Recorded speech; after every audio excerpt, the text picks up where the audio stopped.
La basilique Saint-Pierre domine la place de sa coupole, dessinée par Michel-Ange.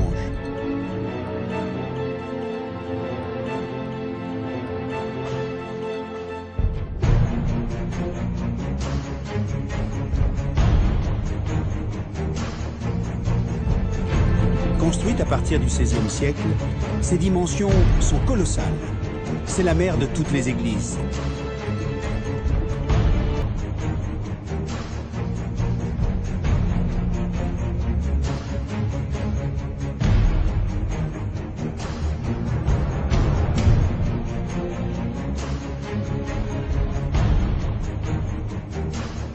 Un chef-d'œuvre né de l'énergie des plus grands artistes de la Renaissance. Michel-Ange, Bramante et Raphaël, avant que le Bernin, le grand maître du baroque, n'harmonise le tout.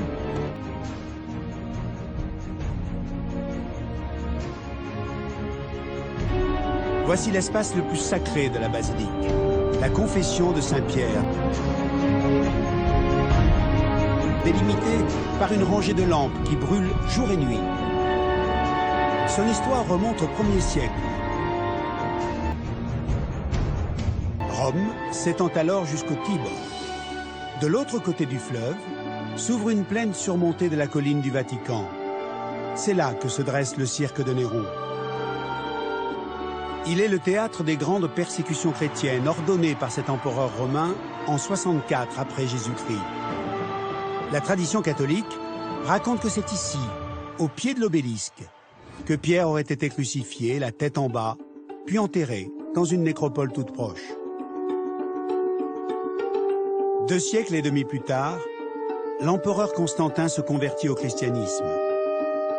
Pour donner une portée symbolique à sa décision, il fait raser le cirque et construire une basilique sur la sépulture de Pierre.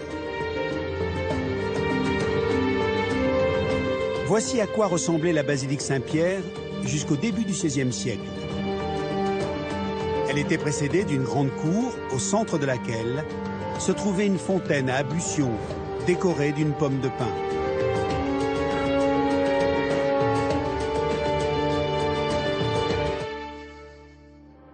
Aujourd'hui, la basilique et la coupole s'élèvent exactement au même emplacement. Et depuis des siècles, c'est ici que la mémoire de Saint-Pierre est conservée et adorée.